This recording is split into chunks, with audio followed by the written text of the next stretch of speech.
Leading in most of the polls, but there's a whole series of new campaign controversies tonight. And the question is, will it be enough to help Donald Trump? Welcome to the Kelly File, everyone. I'm Megyn Kelly. A lot has changed since we last joined you. Early voting is now underway in 32 states, as well as Washington, D.C. And we're hearing the total number of ballots cast has already hit more than 6 million. Donald Trump has taken his message to the battleground state of Florida, holding 5 different events today. Think he cares about Florida? Meantime, Hillary Clinton is largely out of sight, holding just one single public event today. Just one. It comes as her campaign and those around her come under increased scrutiny. First, there is a damaging report concerning a top Clinton ally and big money he donated to another campaign. We'll explain. The candidate here just so happened to be married to the man who helped oversee the investigation into Hillary Clinton's emails. Basically, Governor McAuliffe of Virginia made a big donation to this woman on the right, who's married to a top FBI official who wound up investigating Hillary. We'll have more on that in a moment. Then there's another troubling new video from Project Veritas, which previously exposed Democratic operatives working to harass Donald Trump and provoke his supporters and then play the victim. For days now, the Clinton campaign and party leaders have denied any direct link to the very dirty tricks described in the videos, which have led to 2 people being fired so far. Watch. I've tried to urge people to take those reports not at face value, and not just with a grain of salt, but maybe even a whole package of salt. I have no evidence and no knowledge of that. Mr. Kramer stepped aside because he did not want to be the kind of distraction that he is even at this point. No one who was working for the DNC or the Clinton campaign was doing that. This is, again, an attempt by Donald Trump to distract from the real issues of this campaign. We don't need any salt. We don't need a grain. We don't need a pound. We don't need a package. The Democrats fired 2 people in those videos for their antics. So if we're supposed to take them with a grain of salt, why are they firing people? But this new footage tonight is raising questions about the denials, about how they had no linkage to the Hillary Clinton camp, the DNC, they had nothing to do with the video. It was a bad Democratic operative group, never heard of them. But, you know, the people have been caught on video saying that Clinton's campaign and Hillary Clinton herself were in on an effort to troll Donald Trump in what appears to be not an unrelated case. Using people dressed up as, oh, wait for it, it's very clever, Donald Duck. It's not even good trolling, really.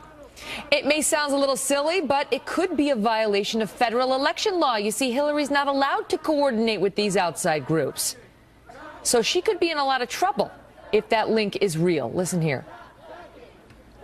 Good news is the candidate would like to have a mascot following around the duck. Following around the candidate, Trump.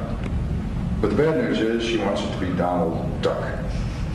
And that's because Sklar is an old Clinton hand. And he had gone to some buddy of his who's one of her body people, and she had explained the idea to Hillary, and Hillary just loved it. She did? It's so lame. What did you love about it? In moments, we'll talk about this with Sheriff David Clark and Richard Fowler, who are here. But we begin with our chief Washington correspondent, James Rosen. James?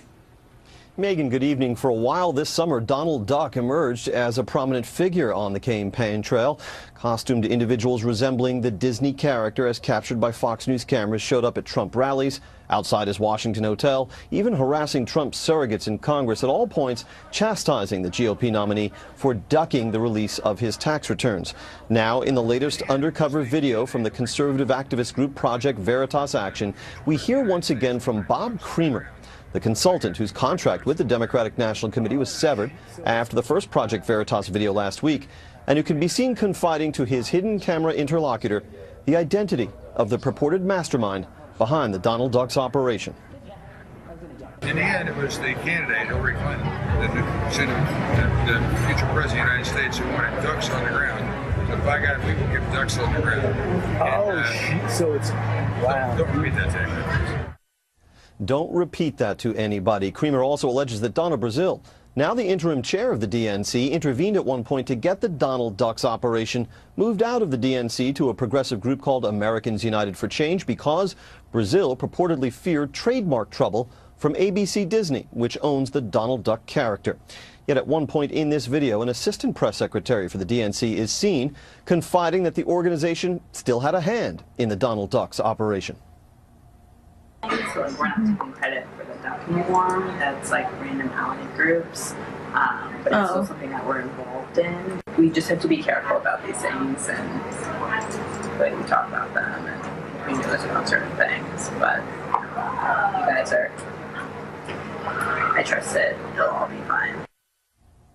Neither the Clinton campaign nor the DNC responded to our request for comment. However, in response to last week's videos, both the campaign and the committee accused Veritas of selective editing in past videos. So perhaps, Megan, not with a grain of salt, but for the health conscious among us, a multi-grain of salt. I feel like you need like a whole tequila rim full of salt, perhaps. Before I let you go, James, forgive me for putting you in the spot, but you heard the person in the video saying, you know, it's important. We have to be careful what we say. It's not we have to be careful about what we do to make sure we comply with the law. It's, you know, we don't want to be perceived as having broken the law. You once told me about a famous Richard Nixon quote to the same effect. Do you remember it sitting here now? Yes. Can you tell me what it was? Yes, this is used in biographies of Richard Nixon. He was quoted once as saying, you must show that you care, and indeed you must care, which indicates a slightly back-heavy priorities list there. I knew you. That's impressive that you got that. I haven't spoken to you about that in about 8 or 9 years. Great to see you, as always, James Rosen. Likewise, thank you. Check out his book, A Torch Kept Lit. Joining us now, David Clark, who's the Milwaukee County Sheriff, and Richard Fowler, Fox News contributor and nationally syndicated radio talk show host. Great to see you both. So, I don't know. You tell me, Richard. It's like, first of all, that trolling sucks. And second of all, that group is not supposed to be coordinating with Hillary on how to aggravate Donald Trump. Well, if it looks like a duck and it quacks like a duck, this time I got to tell you, I don't think it's a duck. Here's why. There's a couple things here, right? So one, this organization, now this came from the Fox News Channel, this came from ABC, NBC, Wall Street Journal, Washington Post, Chicago Tribune, Chicago Sun-Times.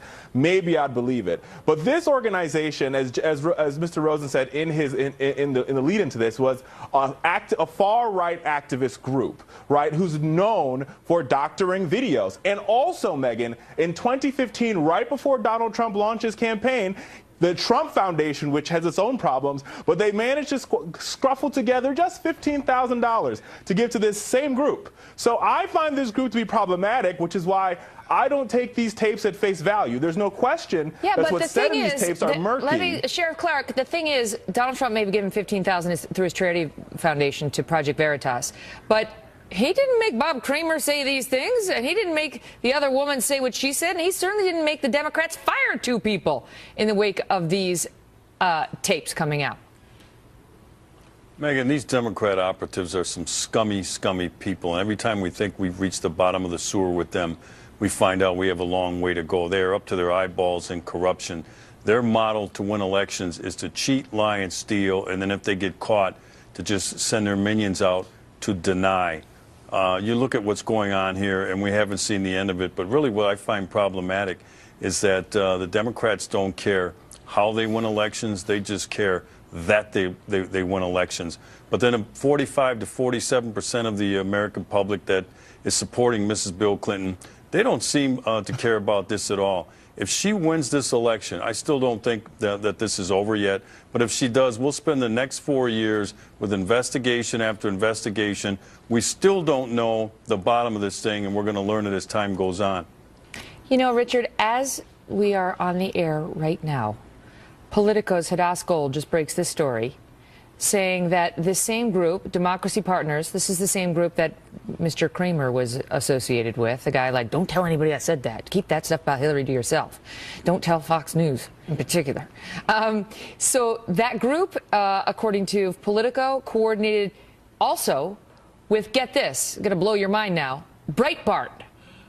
Breitbart, which is a conservative, you know, they think it's alt-right, whatever, site, to hurt Marco Rubio I'm just reading this now. They coordinated during the primaries to cover disruptions of events for candidates such as Marco Rubio. So you've got the groups on the left who dislike Rubio and the groups on the far right who dislike Rubio. And they didn't make Rubio go into robot mode when Chris Christie came after him. But the point is, these are dirty, dirty tricks, and this Democracy Partners should not have been coordinating with Hillary Clinton. She was not allowed to do that. Well, there's two points here. One, he says Hillary Clinton, Mr. Kramer does in those videos, but there's no emails, maybe WikiLeaks has it, who knows, that clearly connect Hillary Clinton to this group. Why would he want to lie about her? He's trying to protect her. He's like, don't tell anybody. But once again, and I think Sheriff Clark said this last week when we were on together, is that politics is a blood sport. And unfortunately, Megyn, thanks to Citizen United and cases like it, there's way too much money in our politics, way too much dark money. And this is the reality. If they broke the really, law, really it's dirty worse than just operatives dirty. Doing dirty things. But this is the problem with this. This is the problem with super PACs, as Charles Krauthammer said last hour. The lines are so murky because the super PAC laws say, me and you are working together today, I can fire you, and then you could go run my super PAC, and we could say there's no coordination. And that's problematic, which is why we have to repeal Sheriff it. Clark, you are a man of the law. And the law says you can't be a 501c4 organization, which it appears this group was, and engage in direct or indirect participation in a political campaign on behalf of a candidate. So if this group was taking its orders and acting them out on behalf of Hillary, as we hear the man say there, then they may be in violation of the law. And now it's not just somebody gets fired, it's somebody gets a visit from someone like you saying, come on down to the station and let's have a chat.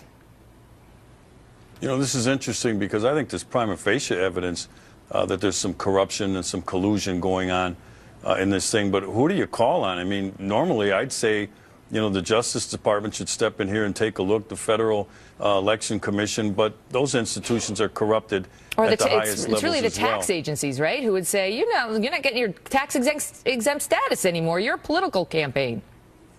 But here's the thing, too, that this is voter intimidation. This is straight up hardcore voter intimidation at some of these Trump events. You look at the one in San Jose, California, where Trump supporters at that event were literally attacked, beaten, bloodied, and injured.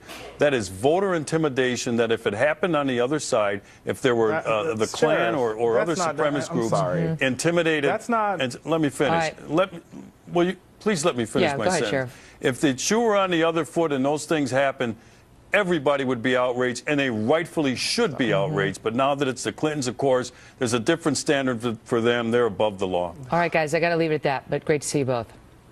Good to see you, Megyn. Also tonight, we're tracking the fallout after we learned that a close Clinton ally had direct ties to the man who wound up heading the FBI's investigation into her email scandal. Judge Andrew Napolitano says the story goes much deeper than we have heard. And here with his take on all of this, Peter Schweizer, the author of Clinton Cash. Wait till you hear what he's learned. Plus, now an 11th D, and we're hearing the total number of ballots cast has already hit more than 6 million. Donald Trump has taken his message to the battleground state of Florida, holding 5 different events today. Think he cares about Florida? Meantime, Hillary Clinton is largely out of sight, holding just one single public event today. Just one. It comes as her campaign and those around her come under increased scrutiny. First, there is a damaging report concerning a top Clinton ally and big money he donated to another campaign. We'll explain. The candidate here just so happened to be married to the man who helped oversee the investigation into Hillary Clinton's emails. Basically, Governor McAuliffe of Virginia made a big donation to this woman on the right, who's married to a top FBI official who wound up investigating Hillary. He's leading in most of the polls, but there's a whole series of new campaign controversies tonight. And the question is, will it be enough to help Donald Trump? Welcome to the Kelly File, everyone. I'm Megyn Kelly.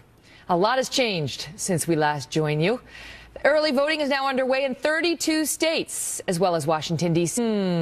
We'll have more on that in a moment. Then there's another troubling new video from Project Veritas, which previously exposed Democratic operatives working to harass Donald Trump and provoke his supporters and then play the victim. For days now, the Clinton campaign and party leaders have denied any direct